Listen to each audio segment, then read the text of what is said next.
In a converted hangar at Cooper Municipal Airport in Colorado, a former Army mechanic was about to face her most dangerous flight test. What started as routine pilot training took a shocking turn when she discovered her instructors had deliberately assigned her a mechanically compromised aircraft. Maya Rodriguez wasn't your typical flight student. For 8 years, she had spent her life maintaining military helicopters at Peterson Air Force Base, known for her exceptional ability to diagnose mechanical problems that other technicians missed. When she encountered systematic discrimination disguised as maintaining standards, she had no idea she was walking into a criminal conspiracy designed to destroy her aviation dreams. Rodriguez's refusal to quit despite escalating sabotage would lead to a federal investigation that would expose corruption throughout the flight training industry. What began as one woman's pursuit of her pilot's license would become a landmark civil rights case. The aviation community would never be the same after her emergency landing saved an FAA examiner's life and revealed how prejudiced instructors had been weaponizing aircraft maintenance records to eliminate students they deemed unworthy of flight training. Before we jump back in, tell us where you're tuning in from, and if this story touches you, make sure you're subscribed because tomorrow I've saved something extra special for you.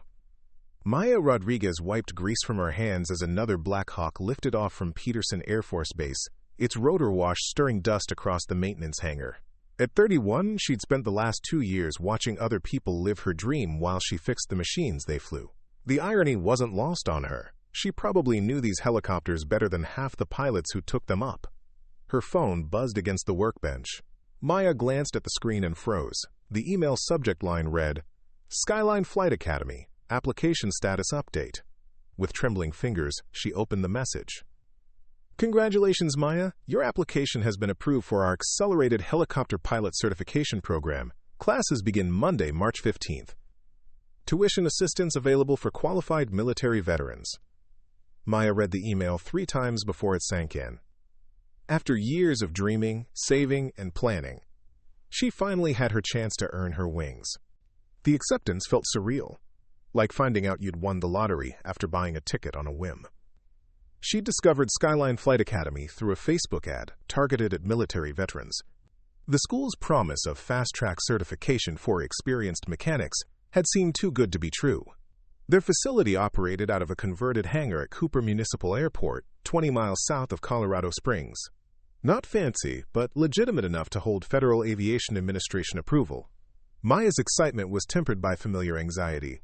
She'd learned not to get her hopes up too high. Disappointment hurt less when you expected it. But this felt different. This felt like destiny finally catching up with her plans. That weekend, Maya drove out to Cooper Municipal to scout the academy. The converted hangar sat beside a cracked asphalt runway, surrounded by prairie grass and distant mountains. 3 aging helicopters were tied down on the ramp. 2 Robinson R-22 trainers and 1 Bell 206 that looked like it had seen better decades. She parked outside the chain-link fence and watched a helicopter practicing pattern work. The pilot's technique was smooth but cautious, clearly a student learning the ropes. Maya found herself mentally coaching the approach, noting the slight overcorrection on final that indicated nervousness. "You thinking about joining the circus?" Maya turned to find a man in his 50s approaching from the hangar. He wore faded military fatigues and walked with the confident swagger of someone accustomed to being in charge. His arms were covered in Marine Corps tattoos, and his gray hair was cut in a regulation high and tight. "Just looking around," Maya replied carefully.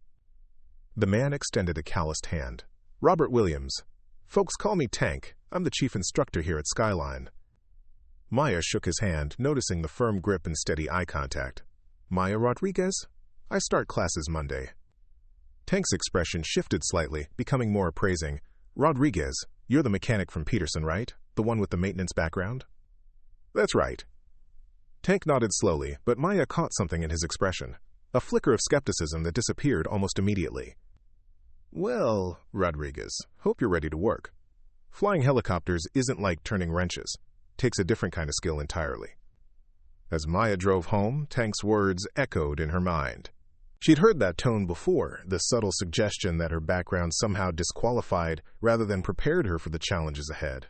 It was the same tone she'd encountered throughout her military career whenever she'd suggested improvements to maintenance procedures or questioned inefficient protocols.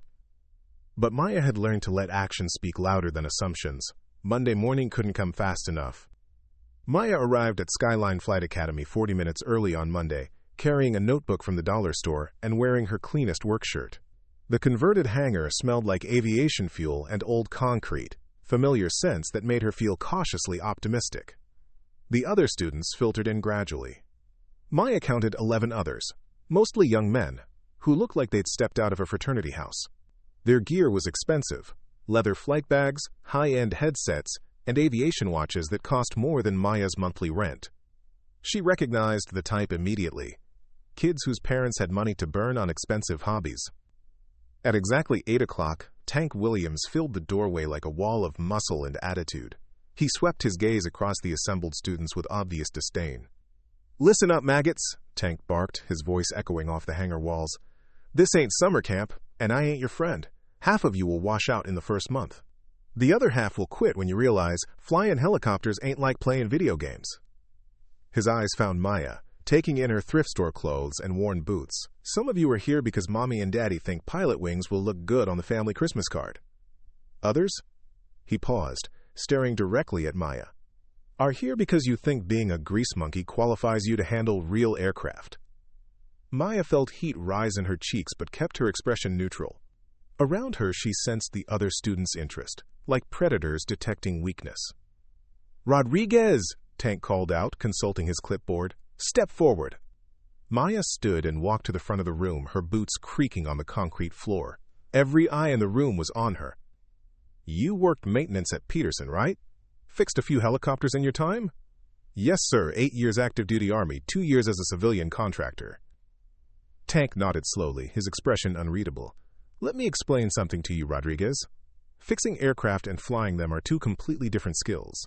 Just because you can change oil and replace parts doesn't mean you can handle the stick. We'll see if you got what it takes, or if you're just another wannabe mechanic with delusions of grandeur."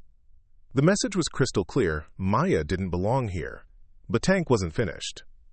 "Anyone else here have maintenance experience?" Tank asked the room. When no one responded, he smiled coldly. "Good. Real pilots understand that knowing how to fix something doesn't make you qualified to operate it. A surgeon doesn't let the janitor perform operations just because he mops the OR floors." Several students chuckled at the comparison. Maya felt her face burning, but forced herself to remain calm. She'd dealt with instructors like Tank before, small men who used their authority to compensate for their own insecurities. "Now," Tank continued, "let's talk about what separates real pilots from pretenders. Flying helicopters requires instinct, judgment, and natural ability that can't be taught. You either have it or you don't. No amount of book learning or mechanical knowledge can substitute for raw talent." As Tank droned on about the superiority of natural pilots, Maya noticed one of the other instructors watching from the doorway. The woman was younger than Tank, maybe late 30s, with intelligent eyes and a professional demeanor that contrasted sharply with Tank's theatrical aggression. Their eyes met briefly. The woman's expression was carefully neutral, but Maya caught something there, a flicker of sympathy or perhaps understanding. Over the next 2 weeks, Maya's suspicions about Tank's intentions crystallized into certainty. She was consistently assigned the most problematic aircraft: helicopters with quirky instruments, sluggish controls, or maintenance issues that bordered on unsafe. When she mentioned concerns during pre-flight inspections, Tank would dismiss them with variations of, quote, "A real pilot adapts to their aircraft, Rodriguez. Maybe you're not cut out for this." The other students began following Tank's lead. Jake Morrison, a blonde trust fund kid from Denver, became particularly vocal in his mockery. "Hey, diversity hire," he'd whispered during ground school. "Maybe you should stick to what you know: changing oil and washing birds." Maya kept her head down and focused on her studies, but the isolation was wearing. She ate lunch alone, studied alone, and felt the weight of every mistake magnified under Tank's scrutiny. While other students' errors were treated as learning opportunities, Maya's were evidence of her fundamental unsuitability for aviation. The only bright spot was the woman she'd noticed on the first day, Jennifer Walsh, she learned, was a civilian flight instructor with a technical background in avionics. During one particularly brutal critique session where Tank had torn apart Maya's perfectly adequate hovering exercise, Jennifer had quietly approached afterward. "Your control inputs were actually quite smooth," Jennifer had said in a low voice. "Don't let him get in your head." It wasn't much, but it was the first acknowledgement Maya had received that maybe the problem wasn't entirely her own. 3 weeks into the program, Maya faced her most challenging test yet, a simulated instrument flight in deteriorating weather conditions. The exercise was designed to push students to their limits, testing their ability to maintain control while navigating by instruments alone. Maya had spent hours the night before reviewing approach procedures and emergency protocols. She understood the theory cold, but theory and practice were different animals, especially when Tank was breathing down her neck, waiting for her to fail. The morning of the test, Tank assigned her to November 47 Alpha, the oldest Robinson in the fleet. Maya completed her pre-flight inspection with extra care, noting several minor discrepancies that she dutifully logged. The radio was scratchy, the attitude indicator was slightly sluggish, and the collective had a tendency to creep. Not unsafe, but challenging for a precision instrument approach. "Problem, Rodriguez?" Tank asked, appearing at her shoulder as she made notes. "Just documenting some instrument irregularities, sir. Nothing that would ground the aircraft, but nothing. Real pilots fly the aircraft they're given, not the aircraft they want. You ready? Or do you need to call Mommy for advice?" Maya's jaw tightened, but she nodded. "Ready, sir." The simulation began routinely enough. Maya took off in clear conditions, following Tank's directions to a practice area south of the airport. Once there, Tank had her dawn foggles, a hood that blocked her view outside the cockpit, forcing her to rely entirely on instruments. "Okay, Rodriguez. Weather's moving in. I want you to navigate to the Pueblo VOR, then shoot the ILS approach back to Cooper. Think you can handle it without your wrench?" Quote. Maya centered herself and began the approach. Despite the aircraft's quirks, she found her rhythm. The attitude indicator might be sluggish, but she could compensate. The radio might be scratchy, but she could still copy clearances. Her hands moved with practiced precision, making small, deliberate inputs to maintain course and altitude. As she intercepted the localizer for the final approach, Tank's commentary became increasingly hostile. "You're high on the glide slope. Now you're too fast. That correction was sloppy." But Maya could feel the aircraft responding to her commands. The approach was actually going well. Better than well. She was nailing the tolerances, keeping the needles centered, despite the helicopter's idiosyncrasies. Her military training kicked in. Trust your instruments, fly the approach, ignore the noise. "Minimums," Tank announced as they reached decision altitude. "You're cleared to land." Maya removed the foggles and executed a smooth landing on Cooper's runway. As she shut down the engine, she felt a surge of quiet satisfaction. Whatever Tank might say, she knew she'd flown that approach nearly perfectly. "Well, Rodriguez," Tank said, pulling off his headset, "that was adequate. Barely passing, but adequate. Your altitude control was inconsistent, your course corrections were heavy-handed, and your radio work needs improvement. Maybe if you spent less time playing with wrenches and more time studying, you'd show some real progress." Maya stared at him in disbelief. She'd monitored her own performance throughout the flight. Her altitude deviations had been minimal, her course corrections smooth and timely. But arguing would only make things worse. "Yes, sir, I'll work on those areas." As Maya walked across the ramp toward the hangar, Jennifer Walsh fell into step beside her. "Good flight out there," Jennifer said quietly. Tank didn't seem to think so. Jennifer glanced around, then pulled out her tablet. "I monitored your approach from the ground. Want to see your actual performance?" The data was undeniable. Maya's flight path had been nearly perfect. Altitude deviations of less than 50 feet, course deviations within commercial standards, and a glide slope that would have made an airline pilot proud. "I don't understand," Maya said, staring at the objective proof of her competence. Jennifer's expression was carefully neutral, but her eyes held understanding. "Some people see what they want to see, not what actually happened. The important thing is that you know the truth." As Maya drove home that evening, Jennifer's words echoed in her mind. The data didn't lie. But Tank's evaluation did, which meant this wasn't just about bias or high standards. This was about something much more deliberate. Maya was being set up to fail. The question was, what was she going to do about it? Maya couldn't shake the feeling that something was deeply wrong at Skyline Flight Academy.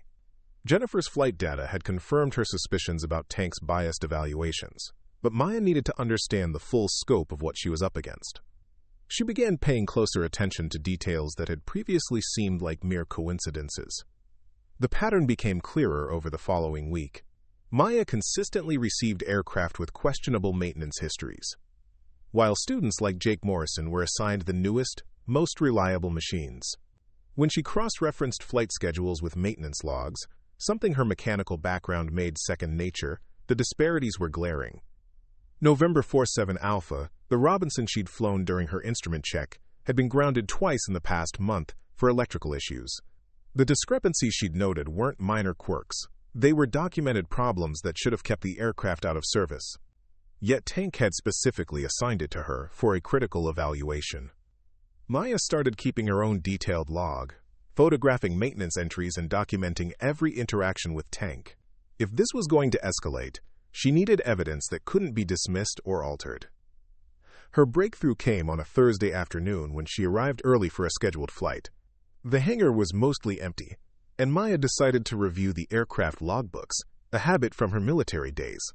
As she flipped through November 47 Alpha's maintenance records, she noticed something that made her blood run cold.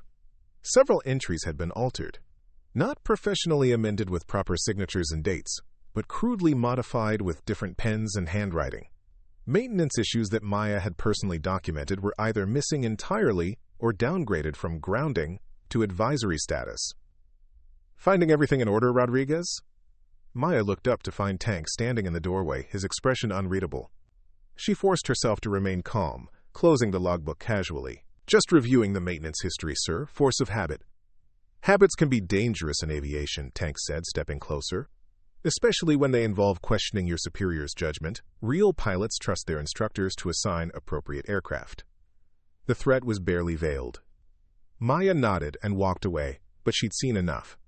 This wasn't just bias. It was systematic sabotage that could have killed her. That evening, Jennifer Walsh approached Maya in the parking lot. The instructor looked around nervously before speaking. "We need to talk," Jennifer said. "But not here. There's a coffee shop on Highway 94. Meet me there in an hour." The coffee shop was nearly empty when Maya arrived. Jennifer was already seated in a corner booth, her expression troubled. She waited until Maya sat down before speaking. "How much do you know about Tank's history at other schools?" Jennifer asked. "Nothing beyond what's on the Academy's website." Jennifer pulled out her phone and showed Maya a series of screenshots, forum posts, news articles, and FAA incident reports. Tank's been at 3 different flight schools in the past 5 years. Each time he left under questionable circumstances. Maya scrolled through the information, her concern growing with each revelation. At Horizon Aviation in Arizona, a female student had filed a discrimination complaint after washing out under suspicious circumstances. At Rocky Mountain Flight Training, 2 minority students had failed their check rides in aircraft that were later found to have undisclosed mechanical issues. "The pattern is always the same," Jennifer continued. Tank identifies students he doesn't think belong in aviation, usually women, minorities, or anyone without a traditional pilot background. Then he systematically undermines them until they quit or fail. Why hasn't anyone stopped him? Because he's careful. He never leaves direct evidence of discrimination. The aircraft issues are always documented as, quote, airworthy but problematic. The biased evaluations are framed as, quote, maintaining standards. And he has connections throughout the FAA regional office who vouch for his professionalism. Maya felt sick. How many students has he destroyed? More than a dozen that I can document. Probably twice that many who never reported it. Jennifer leaned forward. "But you're different, Maya. You're the first one with the technical background to recognize what he's doing. And you're stubborn enough not to quit." Quote, "You've been collecting evidence," Maya realized. Jennifer nodded. "For 2 years. Audio recordings of his discriminatory comments, copies of altered maintenance logs, testimonies from former students. but I needed someone with credibility to help make the case. Someone who couldn't be dismissed as a disgruntled washout. Why are you risking this? You could lose your job. Because I became a flight instructor to help people achieve their dreams, not watch them get crushed by bigots. Jennifer's voice was firm. Tank Williams represents everything wrong with old-school aviation culture. If we don't stop him here, he'll just move on to another school and destroy more lives. Maya stared at the evidence spread across the table. Part of her wanted to transfer to another school, to avoid the fight entirely, but she thought about the students who would come after her, mechanics like herself, women breaking into a male-dominated field, minorities fighting for their place in aviation. What do you need from me? Maya asked. Keep documenting everything, every interaction, every aircraft assignment, every evaluation. And be prepared for him to escalate. Tank doesn't like losing control, and he's starting to realize you won't break as easily as the others. As Maya drove home, she understood that her fight was no longer just about earning her pilot's license. It was about exposing a system that protected predators like Tank Williams, while crushing the dreams of students who dared to be different. She was ready for war. 2 weeks later, Maya received the notification she'd been both anticipating and dreading. Her FAA practical exam was scheduled for the following Monday. The check ride would be conducted by David Burton, a senior examiner with a reputation for thorough but fair evaluations. Maya spent the weekend reviewing every aspect of the practical test standards. She knew the material cold, emergency procedures, navigation techniques, regulatory requirements. Her flight skills had improved dramatically despite Tank's attempts to undermine her confidence. If she could get a fair examination in a reliable aircraft, she was confident she could pass. Sunday evening, she received a call from Tank. Rodriguez, there's been a change. Burton wants to use November 47 Alpha for your check ride. Hope you're comfortable with that bird. Maya's stomach dropped. November 47 Alpha, the same aircraft with the doctored maintenance logs and history of electrical problems. Sir, I'd prefer to use one of the newer Robinsons. That aircraft has been having some issues. The aircraft is airworthy, Rodriguez. Are you questioning an FAA examiner's choice? No, sir, but I documented several discrepancies last week that were reviewed and determined to be non-grounding items. Unless you're claiming to know more about aircraft certification than the FAA. Maya was trapped. Arguing further would be insubordination. Accepting meant flying a potentially dangerous aircraft during the most important test of her aviation career. I'll be ready, sir. Good. And Rodriguez? This is your one shot. Fail this check ride, and you're out of the program. No second chances. Maya spent a sleepless night reviewing emergency procedures. If Tank was setting her up with a problematic aircraft, she needed to be prepared for anything. Monday morning arrived gray and overcast, with a low ceiling that would make the flight portion of the exam more challenging. Maya arrived at the academy early and found David Burton reviewing paperwork in the briefing room. The examiner was a lean man in his 50s, with silver hair and the weathered look of someone who'd spent decades in cockpits. Ms. Rodriguez, Burton said, looking up from his clipboard. Ready for your practical exam? Yes, sir. Good. We'll start with the oral portion, then move to the flight test. I understand you have an extensive maintenance background? 8 years Army aviation, 2 years civilian. Burton nodded approvingly. That should serve you well. Pilots who understand their aircraft mechanically tend to be safer operators. The oral examination went smoothly. Burton tested Maya's knowledge of regulations, weather theory, and emergency procedures. Her answers were precise and confident, drawing from both her formal training and practical experience. After 90 minutes, Burton closed his testing guide. Excellent work on the oral portion. Now let's see how you handle the aircraft. They walked out to November 47 Alpha, tied down on the ramp like a mechanical time bomb. Maya conducted her pre-flight inspection with extra care, documenting every discrepancy she found. The attitude indicator was still sluggish. The radio crackled with static, and she noticed a slight vibration in the collective that hadn't been there before. Telling and preparing this story took us a lot of time, so if you are enjoying it, subscribe to our channel. It means a lot to us. Now back to the story.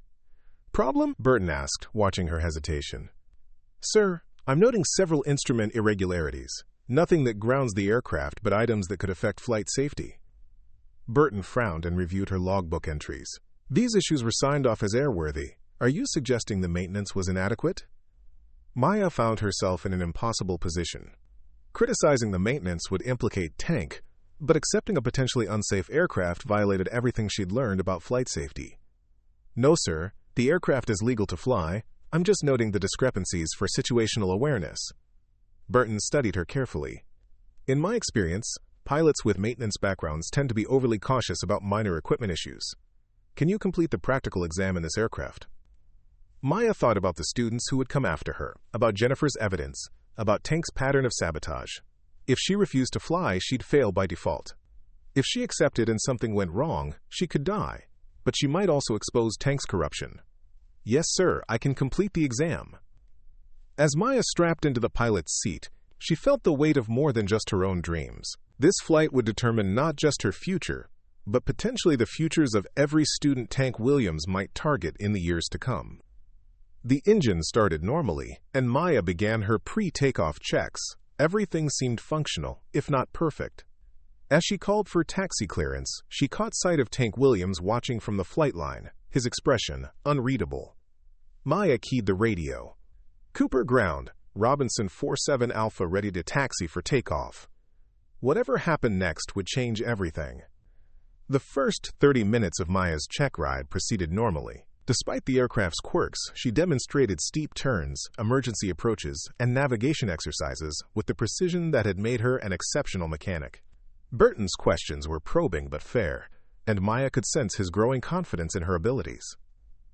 Nice work on that power recovery auto-rotation, Burton said through the intercom as Maya climbed back to altitude. Your control inputs are very smooth. Let's head back to the airport for some pattern work. Quote, Maya was beginning to hope that Tank's sabotage might not materialize when the first warning appeared. The low rotor RPM light flickered briefly, accompanied by a slight vibration through the airframe. Maya's eyes immediately went to the engine instruments. Sir, I'm seeing some irregularities in the power plant, Maya announced, her voice calm despite her racing pulse. Burton looked at the gauges. The readings were within normal parameters, but Maya's mechanical instincts were screaming warnings. The vibration was subtle but wrong, the kind of signature that preceded major component failures. Everything looks normal to me, Burton said. Continue with the approach. Maya hesitated, then keyed the radio. Cooper Tower, Robinson 47 Alpha requesting priority handling. We may have a developing mechanical issue. 47 Alpha, say nature of emergency. No emergency at this time, Tower. Just requesting expedited approach as a precaution. Burton gave her a sharp look. Ms. Rodriguez, I don't see any indication of a problem. Are you having difficulty with the pressure of the check ride? Before Maya could respond, the engine coughed. It was subtle, a momentary hiccup that another pilot might have missed. But Maya had heard that sound thousands of times in maintenance hangars. It was the precursor to catastrophic failure. Sir, we need to land immediately, Maya said firmly. The engine is developing serious problems. I'm not seeing, Burton began, then stopped as the rotor RPM warning light illuminated steadily. The engine was no longer maintaining power. Maya's training took over. She lowered the collective to maintain rotor RPM and began looking for a suitable landing area. Cooper Municipal's runway was 2 miles away, too far if the engine failed completely. But there was a farmer's field directly ahead, recently harvested and relatively flat. Cooper Tower, Robinson 47 Alpha declaring an emergency. Engine failure, attempting forced landing in the field 2 miles southwest of the airport. 47 Alpha Roger, emergency equipment is rolling. Burton was no longer questioning her judgment. As an experienced pilot, he recognized the precarious situation they were in. Your aircraft, Ms. Rodriguez. What's your plan? Maya's voice was steady, professional. Sir, I'm setting up for an auto-rotation into that field ahead. The surface looks suitable, and we have enough altitude to make a controlled approach. Quote, what happened next would be talked about in aviation circles for years. Maya executed a textbook auto-rotation using the aircraft's stored kinetic energy to maintain rotor RPM as the engine wound down. She managed their descent rate with precise collective inputs, trading altitude for forward airspeed while constantly evaluating their glide path to the selected field. 100 feet, she announced as they approached the farmer's field. 50 feet, flaring now. The landing was firm but controlled. Maya cushioned the touchdown with a perfectly timed collective pull, bleeding off forward speed while keeping the skids level. The Robinson settled into the soft earth with a satisfying thump, intact and upright. For a moment, the cockpit was silent except for the sound of the slowing rotor blades. Then Burton spoke, his voice filled with genuine admiration. "Ms. Rodriguez, that was exceptional airmanship. You may have just saved both our lives." Emergency vehicles arrived within minutes, followed by Tank Williams in the Academy's pickup truck. As Maya shut down the aircraft and secured the flight controls, she caught sight of Tank's expression through the windscreen. He looked less like a concerned instructor and more like a gambler watching his sure bet crumble.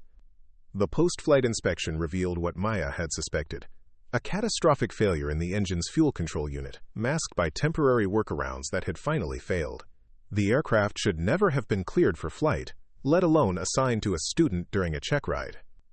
Burton pulled Maya aside as the helicopter was prepared for transport back to the airport.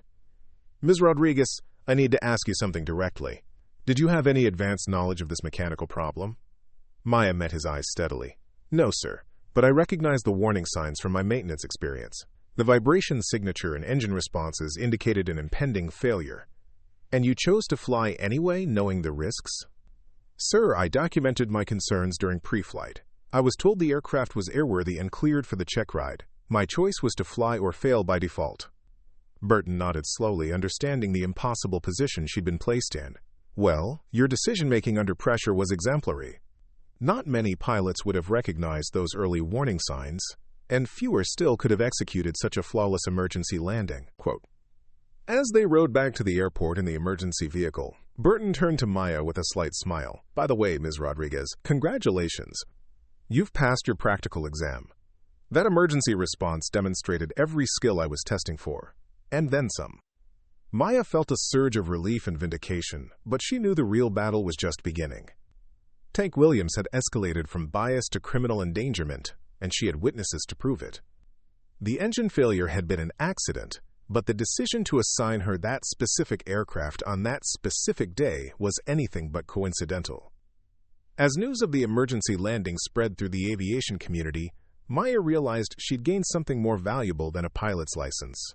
She'd gained credibility, and the perfect platform to expose Tank Williams for what he really was. The check ride was over, but the real test was just beginning. Maya's emergency landing had made her a hero in local aviation circles within 24 hours. The story spread through pilot forums, airport coffee shops, and maintenance hangars with the speed that only truly exceptional airmanship could generate. A student pilot saving an FAA examiner's life during a check ride was the kind of story that became legend.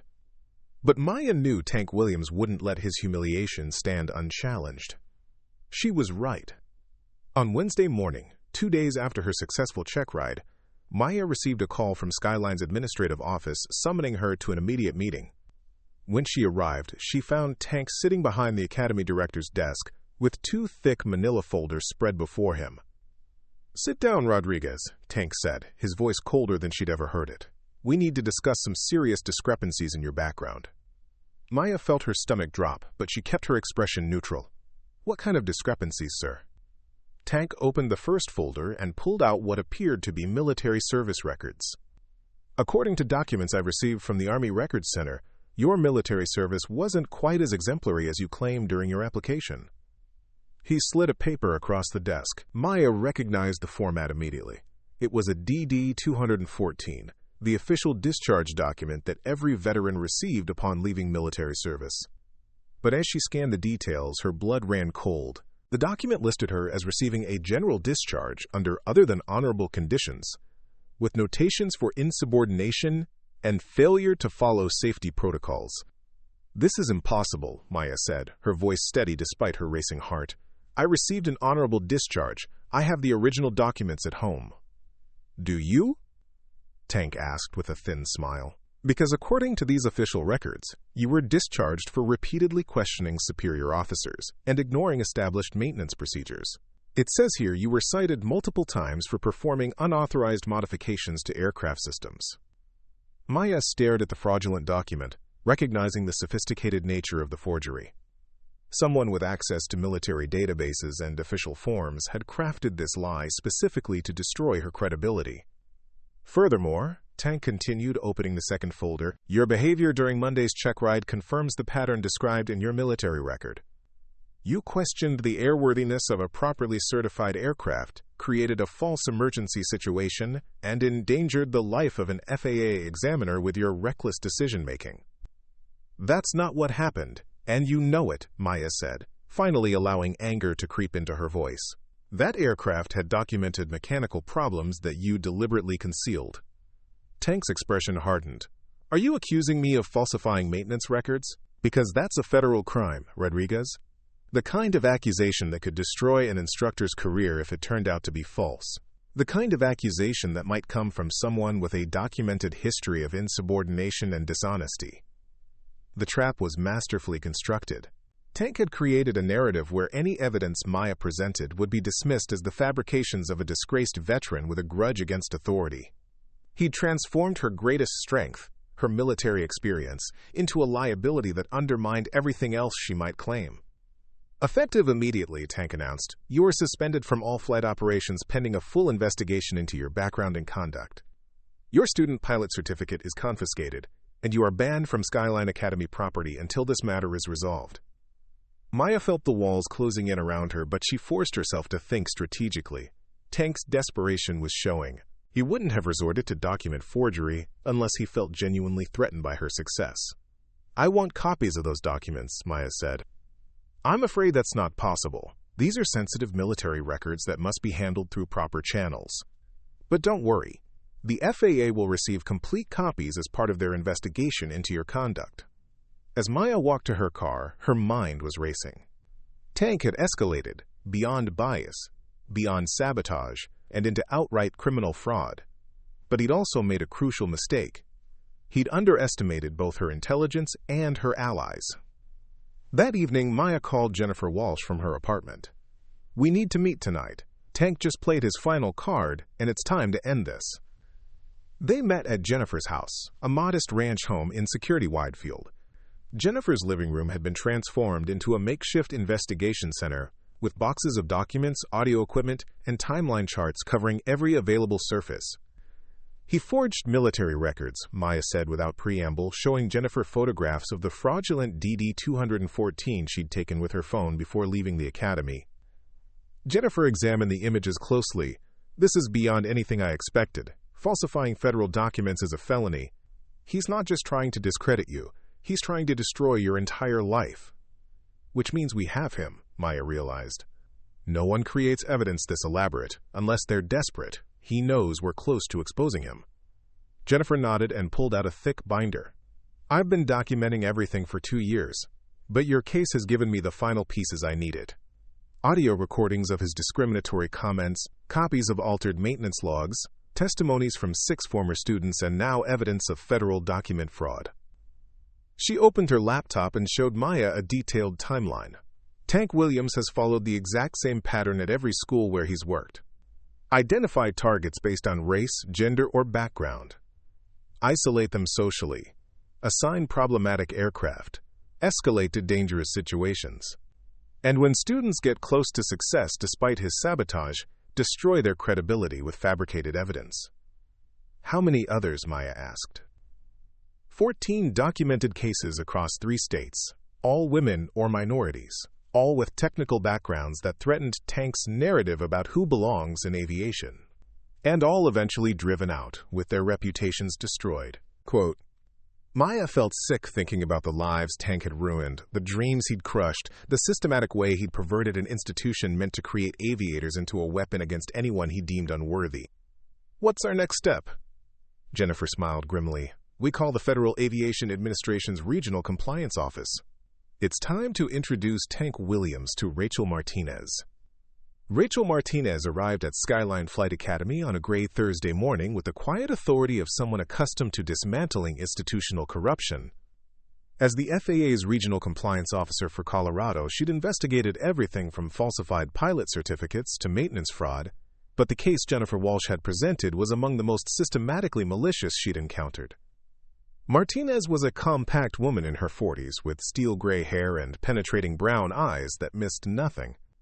She carried herself with the confidence of someone who'd spent decades navigating the male-dominated world of aviation regulation and had learned to document everything twice. "Ms. Rodriguez," Martinez said, shaking Maya's hand in the Academy's parking lot, "I've reviewed the preliminary evidence Ms. Walsh provided. What I'm seeing suggests a pattern of deliberate discrimination and safety violations that could result in both civil and criminal charges." Maya felt a surge of vindication mixed with nervousness. After weeks of fighting Tank's system alone, having a federal investigator validate her concerns felt surreal. "The forged military documents were the final straw," Martinez continued. "Falsifying federal records to damage someone's aviation career is a felony under multiple statutes. But I need to gather evidence systematically to build a case that will hold up in federal court."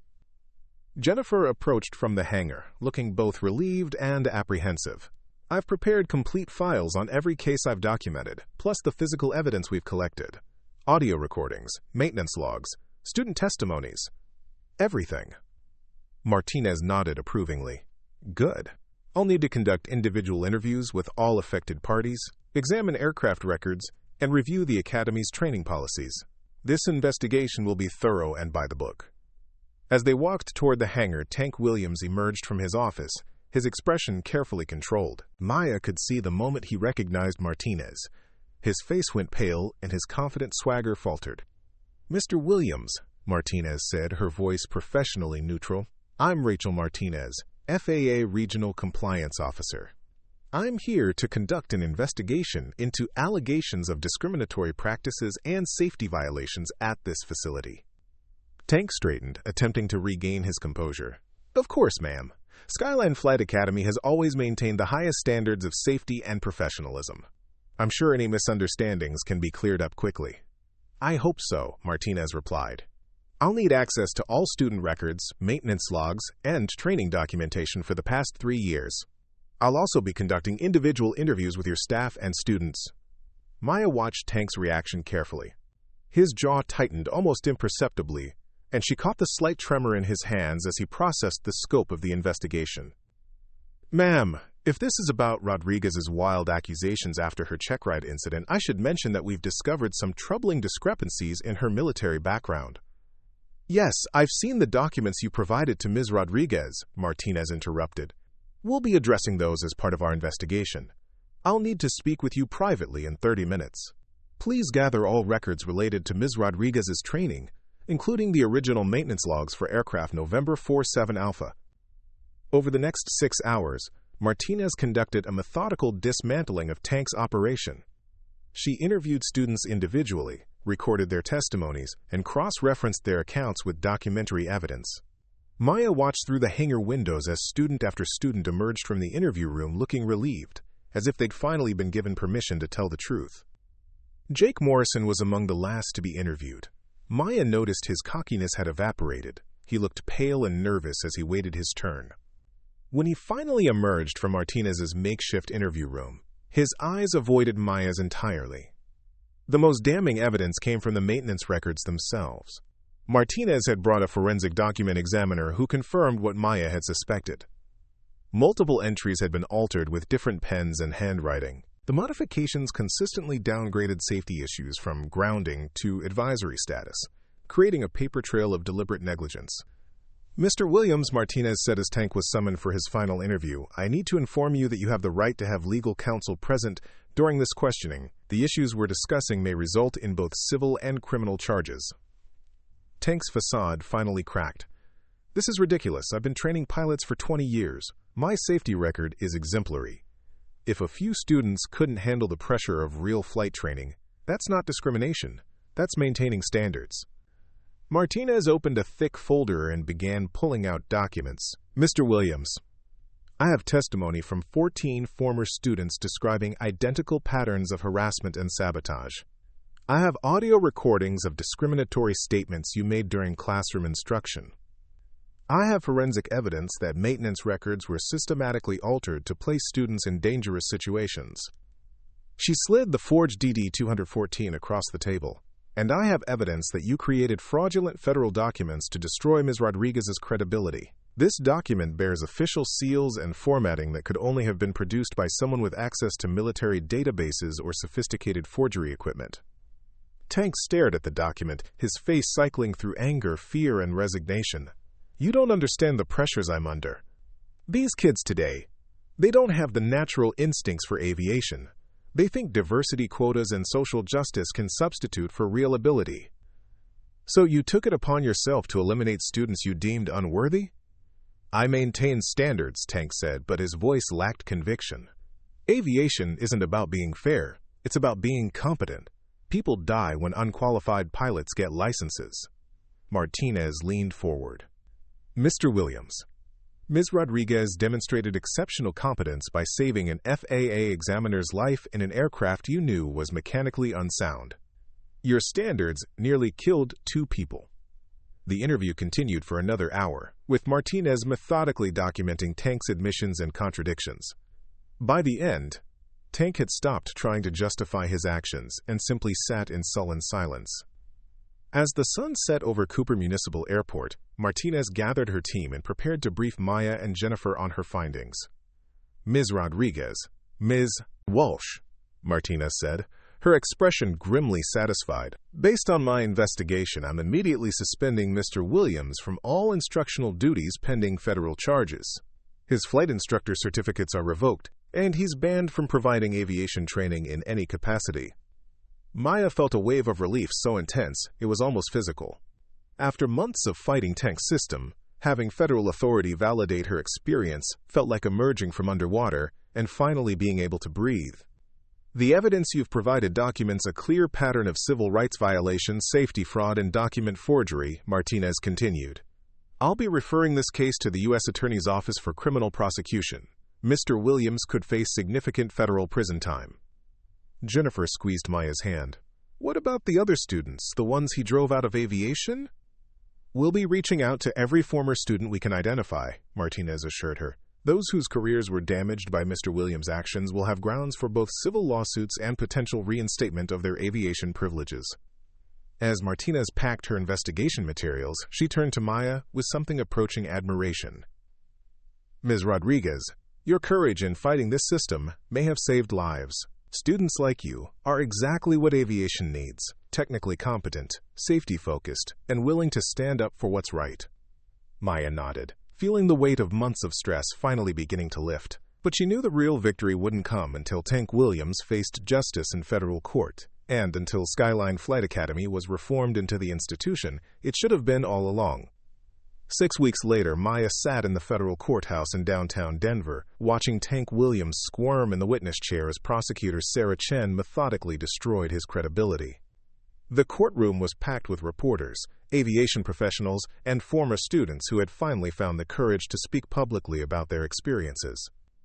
The case had made national headlines: flight instructor charged in systematic discrimination scheme and fake military records used to destroy student pilot's career.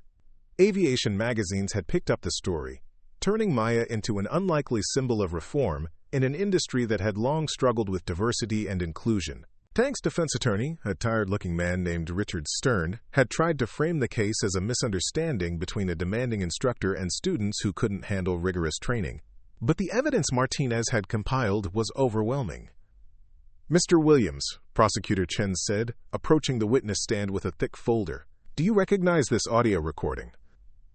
The courtroom speakers crackled to life with Tank's voice from a classroom session 2 months earlier. Some of you are here because Mommy and Daddy think pilot wings will look good on the family Christmas card. Others are here because you think being a grease monkey qualifies you to handle real aircraft. Maya watched Tank's face flush red as his own words condemned him. In the gallery behind her, she could see several former students nodding grimly. They'd all heard variations of that speech. And this recording? Chen continued, playing another clip. Real pilots understand that knowing how to fix something doesn't make you qualified to operate it. A surgeon doesn't let the janitor perform operations just because he mops the OR floors. The prosecutor methodically played recording after recording, each one demonstrating Tank's systematic pattern of discrimination. His comments about women lacking the natural instincts for aviation. His jokes about diversity hires and quota students. His explicit statements that certain types of people didn't belong in cockpits. "Mr. Williams," Chen said, "did you make these statements?" Tank's attorney had coached him to limit his responses, but his arrogance couldn't be completely suppressed. "I may have used those words, but they were taken out of context. I was trying to motivate students to meet professional standards by comparing a decorated Army veteran to a janitor.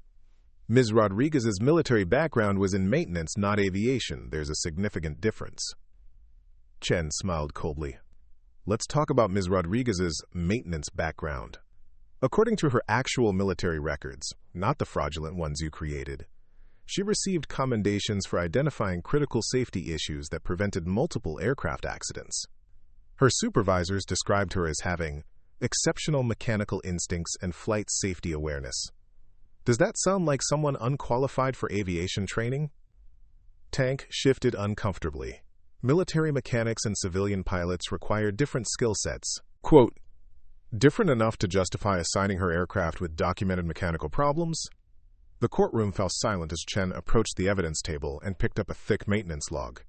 "This is the official record for aircraft November 47 Alpha, the helicopter you assigned to Ms. Rodriguez for her FAA check ride. Can you explain why entries documenting serious electrical problems were altered from grounding to advisory status?"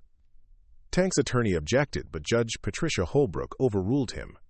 "Answer the question, Mr. Williams. Those changes were made by qualified maintenance personnel based on further inspection." "Maintenance personnel who worked under your supervision and authority?" Chen interrupted. "Personnel who have already testified that you pressured them to downgrade safety issues so the aircraft could remain in service?"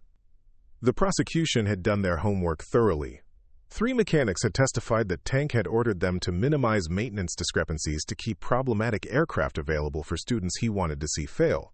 Their testimony painted a picture of systematic safety fraud that went far beyond mere discrimination. Maya's turn to testify came on the second day of the hearing. As she walked to the witness stand, she felt the weight of every student Tank had wronged, every dream he had crushed through his systematic abuse of power. Prosecutor Chen began with Maya's background, establishing her military service record and technical qualifications. Then she moved to the heart of the case. "Ms. Rodriguez, can you describe the pattern of treatment you experienced at Skyline Flight Academy?" Maya's voice was calm and measured, as she recounted months of harassment, sabotage, and escalating retaliation. She described being consistently assigned problematic aircraft, receiving biased evaluations despite objective evidence of her competence, and finally being presented with forged military documents designed to destroy her credibility. "During your FAA check ride, what was your assessment of the aircraft you were assigned?" "The helicopter had multiple documented mechanical issues that should have grounded it for repairs," Maya testified. "The attitude indicator was sluggish, the radio was unreliable, and there were vibration signatures indicating serious engine problems." "Did you voice these concerns?"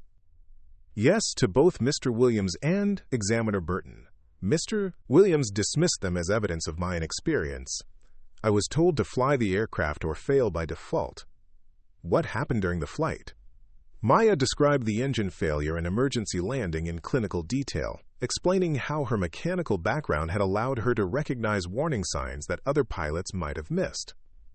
"Ms. Rodriguez," Chen said, "in your professional opinion, was your assignment to that specific aircraft on that specific day coincidental?"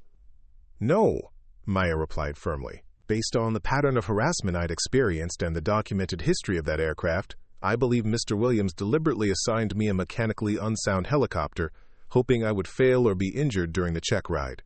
Tank's attorney tried to undermine Maya's testimony during cross-examination, but her technical knowledge and documented evidence made her unshakable.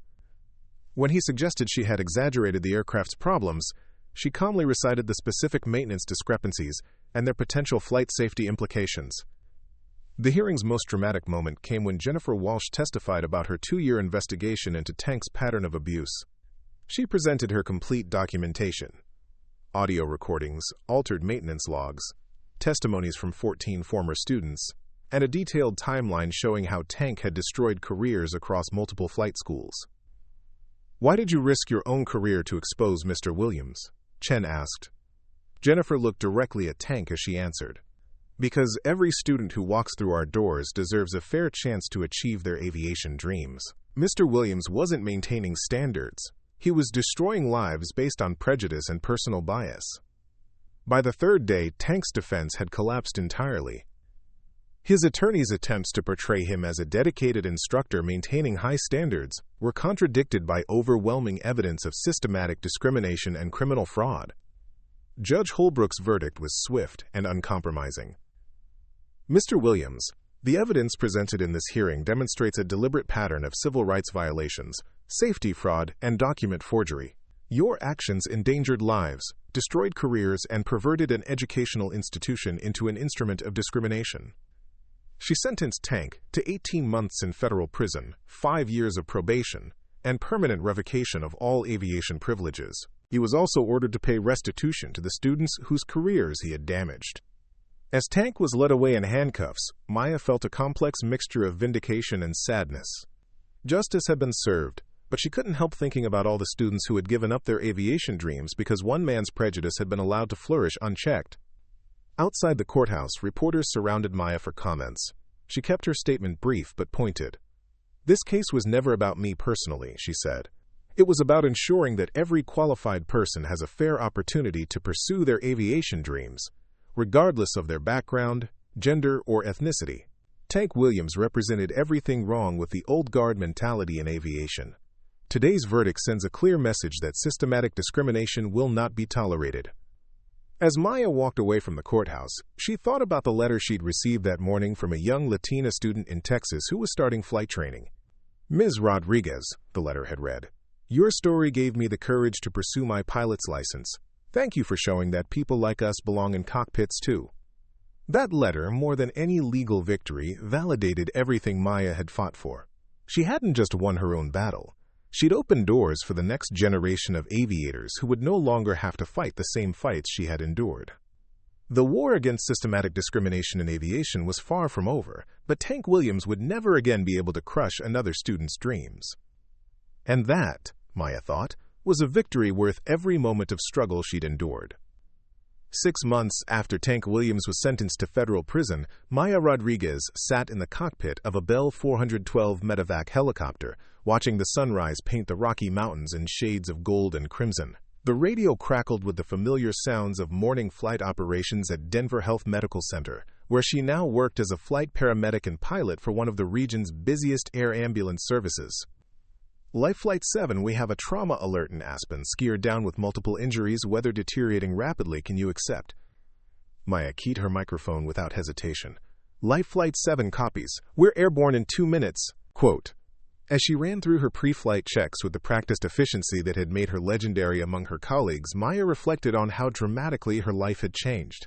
The mechanical precision that Tank Williams had mocked as unsuitable for aviation had made her one of the most trusted pilots in Colorado's emergency medical services.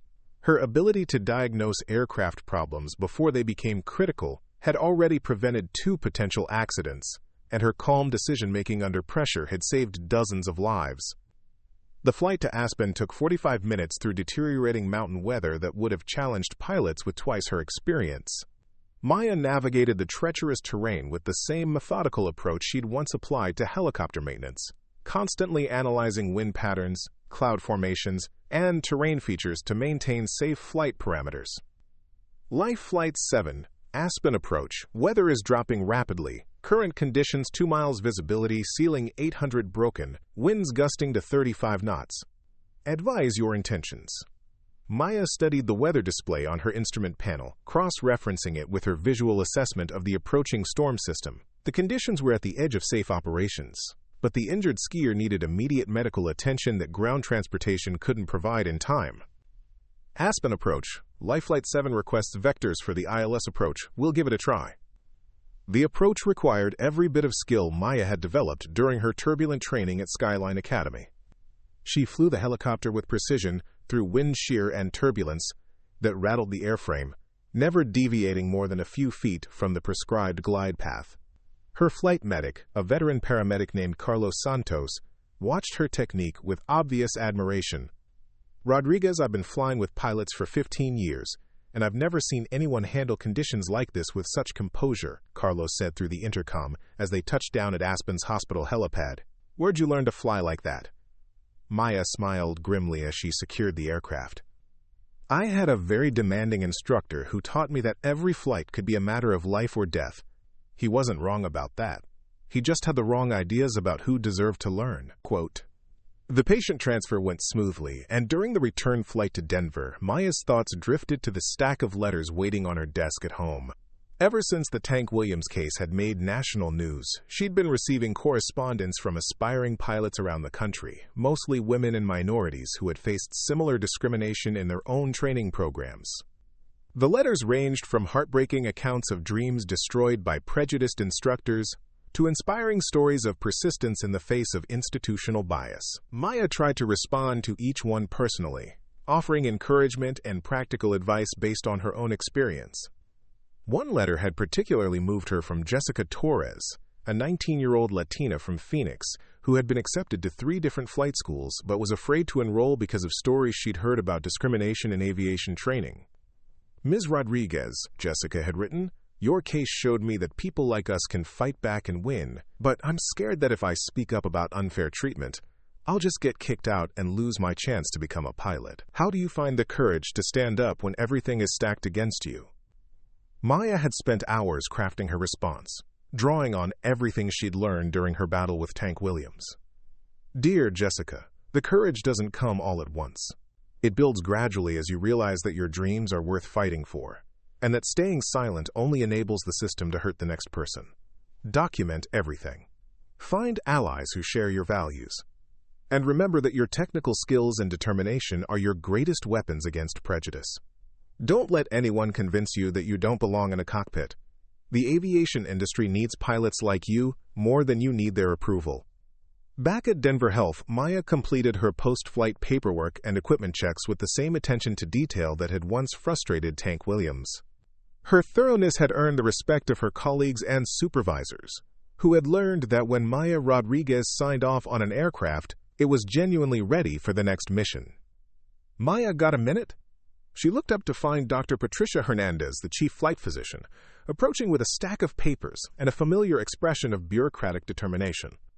"Dr. Hernandez, what can I do for you?" Quote, "I just got off a conference call with the FAA's Flight Standards District Office. They're implementing new diversity and inclusion training requirements for all certificated flight instructors, and they want to use your case as a model example. They're asking if you'd be willing to participate in developing the curriculum." Maya felt a surge of satisfaction mixed with responsibility. The idea that her experience could help prevent other students from facing Tank Williams-style discrimination was appealing, but she also knew it would mean reliving some painful memories. What would that involve? Probably some travel to Washington, D.C., meetings with FAA policymakers, and definitely some public speaking at industry conferences. "I know you didn't ask to become the poster child for aviation reform, but your story carries weight that could create real, systemic change." Maya nodded slowly. "Let me think about it. In the meantime, has there been any news about Skyline Academy?" Dr. Hernandez smiled. "Actually, yes. Jennifer Walsh was officially named the new chief instructor last week. From what I hear, she's completely overhauled their training program and culture. Applications from women and minority students have tripled since Tank Williams was removed." That evening, Maya drove out to Cooper Municipal Airport for the first time since the federal hearing. The familiar sight of the converted hangar brought back a flood of memories. Some painful, others tinged with the satisfaction of battles fought and won. She found Jennifer Walsh in the Academy's office, surrounded by stacks of student files and curriculum materials. Jennifer looked up as Maya knocked on the doorframe, her face breaking into a genuine smile. "Maya, I wasn't expecting you. How are things at Denver Health?" "Busy, which is how I like it," Maya replied, settling into one of the chairs that had once been part of Tank's intimidation setup. "Dr. Hernandez told me about your promotion. Congratulations." Jennifer gestured around the transformed office. Gone were Tank's military memorabilia and intimidating photographs, replaced by inspirational aviation posters, featuring diverse pilots and a bookshelf filled with technical manuals and safety publications. "It's been a complete cultural overhaul," Jennifer said. "We've implemented new policies for instructor conduct, created anonymous reporting systems for students who experience discrimination, and established partnerships with organizations that support underrepresented groups in aviation." She pulled out a thick binder and opened it to a page filled with statistics. "Our student demographic has completely changed. We went from being 90% white males to having a 55% minority and female enrollment. Completion rates are actually higher now because students aren't fighting institutional bias along with learning to fly." Maya studied the numbers, feeling a deep sense of vindication. What about the other instructors? Any resistance to the changes? Some initial grumbling from the old guard, but most of them have come around when they saw the results. It turns out that when you remove discriminatory barriers, you get better students, not worse ones. Who would have thought? Jennifer's sarcasm was gentle, but Maya could hear the frustration beneath it.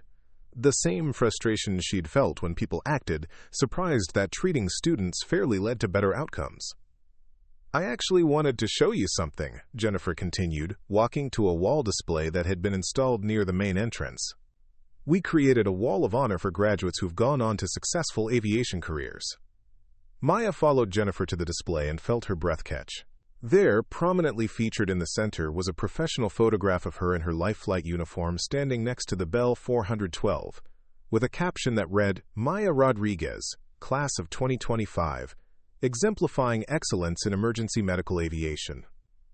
"Jennifer, You earned it," Jennifer said firmly. "Not just the recognition, but everything that came after. You turned institutional discrimination into personal triumph and systemic reform. That's the kind of graduate we want Skyline Academy to produce." Surrounding Maya's photo were pictures of other recent graduates, a diverse collection of faces representing the new generation of pilots that Skyline was helping to train. Maya recognized the quiet determination in their expressions, the same look she'd seen in her own mirror during the darkest days of her battle with Tank Williams. "There's something else," Jennifer said, leading Maya back to her office. "We received a generous donation from an anonymous benefactor to establish a scholarship fund for students from underrepresented backgrounds. The donor specifically requested that it be called the Maya Rodriguez Excellence in Aviation Scholarship." Maya stared at Jennifer in surprise. "I had no idea." "We suspect it might be from one of the former students who testified during Tank's trial, someone whose aviation career was damaged by his discrimination. They wanted to ensure that future students wouldn't face the same financial barriers that sometimes force people to accept substandard training programs." As Maya drove home that evening, she thought about the complex legacy of her experience at Skyline Academy. Tank Williams had intended to destroy her dreams and drive her from aviation, but his actions had instead created a chain reaction of positive change that continued to expand months after his downfall. Her apartment mailbox contained the usual stack of letters from aspiring pilots, but one envelope caught her attention immediately. The return address read T. Williams, Federal Correctional Institution, Inglewood, Colorado. Maya's first instinct was to throw the letter away unopened, but curiosity won out. Tank's handwriting was still recognizable, though less confident than she remembered. "Rodriguez, I suppose you think you've won something by destroying my career and putting me in prison, but you haven't changed anything fundamental about aviation. This industry will always be dominated by people who understand that flying requires natural ability, not affirmative action and social justice posturing. When you eventually wash out because you can't handle the real pressures of professional aviation, remember that I tried to save you from that failure by weeding you out early. Some people aren't meant to be pilots, no matter how many diversity programs try to force them into cockpits. I hope you're satisfied with your revenge, but don't mistake legal victories for proof of competence." Maya read the letter twice, feeling a mixture of pity and disgust. Even facing federal prison time, Tank Williams remained committed to his prejudiced worldview, unable to acknowledge that his standards had been nothing more than institutionalized discrimination. She walked to her kitchen, held the letter over the sink, and lit it with a match, watching the bitter words curl into ash. Tank Williams no longer had the power to poison her thoughts or undermine her confidence. His opinion of her competence was irrelevant. Her daily work saving lives spoke louder than his prejudice ever could. The next morning brought a new challenge and a new opportunity for Maya to prove her skills. Life Flight 7 was dispatched to a remote mountain location where a climbing accident had left 2 people seriously injured. The terrain was treacherous, with no suitable landing area near the accident site and weather conditions that were rapidly deteriorating. Life Flight 7, this is going to require a technical rescue, dispatch informed her. The patients are on a ledge approximately 200 feet below the rim of El Dorado Canyon. Colorado Search and Rescue is requesting hoist operations. Maya felt the familiar surge of adrenaline that came with challenging missions. Hoist rescues were among the most demanding operations in helicopter aviation, requiring precise aircraft control while maintaining position in difficult terrain and weather conditions. Life Flight 7 copies were equipped for hoist operations and have a certified rescue technician on board. The flight to El Dorado Canyon took 30 minutes through increasingly turbulent air. Maya studied the terrain through her forward-looking infrared camera, identifying the safest approach path and analyzing wind patterns around the canyon walls. "This is going to be interesting," her flight medic Carlos said through the intercom as they approached the rescue site. "Wind shear down in that canyon is going to be unpredictable." Maya positioned the helicopter above the accident site and began the delicate process of lowering her rescue technician to the injured climbers. The aircraft bucked and swayed in the turbulent air, but Maya's control inputs were smooth and precise, maintaining position within inches of her intended hover point. "Outstanding work, Maya," the rescue technician radioed from below. "Steadiest platform I've ever worked from in these conditions." The rescue took 45 minutes, with Maya maintaining a perfect hover while her crew members packaged the injured climbers and hoisted them to safety. The precision required was extraordinary. Any significant movement of the aircraft could have slammed the patients against the canyon walls or dropped them to their deaths. As they flew the injured climbers to Denver Health's trauma center, Carlos shook his head in amazement. "Maya, I've been doing this for 20 years, and that was some of the finest helicopter flying I've ever witnessed. Where did you develop skills like that?" Quote, Maya smiled as she monitored her instruments and navigated through the front-range turbulence. "I had some excellent teachers who showed me that mechanical precision and careful preparation can overcome almost any challenge. They probably didn't intend to teach me that lesson, but it stuck." That evening, Maya sat at her desk, composing responses to the day's batch of letters from aspiring pilots. One letter stood out from the rest. It was from Jessica Torres, the young woman from Phoenix who had been afraid to pursue flight training because of potential discrimination. "Dear Ms. Rodriguez," Jessica had written, "I wanted to let you know that I enrolled in flight school last month, and I'm already soloing in the Cessna 152. My instructor says I have excellent mechanical understanding and natural flying instincts. When other students make comments about diversity pilots, I think about your story and remember that my skills speak louder than their prejudice. Thank you for showing me that people like us not only belong in cockpits, we can excel there." Maya smiled as she crafted her response. "Dear Jessica, your letter made my entire week. The fact that you're not just surviving but thriving in flight training proves that talent and determination transcend prejudice. Keep documenting your progress, keep building relationships with ethical instructors, and never let anyone convince you that you don't deserve to be there. Aviation needs pilots like you more than you can imagine. Remember that every barrier you break down makes it easier for the next person who follows in your footsteps. You're not just earning your wings, you're opening doors for an entire generation of aviators who might otherwise never get the chance. Fly safe, fly proud, and never stop proving them wrong." As Maya sealed the letter and prepared for bed, she reflected on the unexpected trajectory her life had taken. 6 months ago, she had been fighting for her own survival in a system designed to exclude her. Now she was not only thriving in her chosen profession, but serving as a role model for others facing similar challenges. The transformation hadn't been easy or quick. There had been nights when she questioned whether the fight was worth the emotional cost. Moments when Tank Williams' psychological warfare had nearly broken her resolve. But she'd learned that courage wasn't the absence of fear. It was the decision to act despite that fear, to stand up for principles even when the personal cost was high. Her phone buzzed with a text message from Jennifer Walsh. "Maya, just wanted you to know that we had a perfect safety record this month, our highest student satisfaction scores ever, and 3 graduates who got hired by major airlines. The culture you helped create here is thriving. Thank you for having the courage to fight back." Maya smiled and typed her response. "Thank you for having the courage to join the fight. We didn't just save my career, we helped save an institution. That's worth every moment of struggle we endured." As she prepared for sleep, Maya looked out her apartment window at the distant lights of Denver International Airport, where airlines operated around the clock, carrying millions of passengers safely to their destinations. Somewhere in those cockpits were pilots who had benefited from the changes her case had helped create, women and minorities who might never have gotten their chance without the reforms that followed Tank Williams' downfall. The next morning would bring new emergencies, new challenges, and new opportunities to demonstrate that competence had nothing to do with gender, ethnicity, or background. Maya Rodriguez had earned her place in aviation through skill, determination, and the courage to fight for what was right. But more importantly, she had opened doors for others and proven that systemic change was possible when individuals were willing to stand up against injustice. Tank Williams had tried to crush her dreams, but instead he had created a catalyst for transformation that would benefit countless future aviators. As Maya drifted off to sleep, her last thought was of Jessica Torres and the dozens of other young pilots whose letters filled her mailbox each week.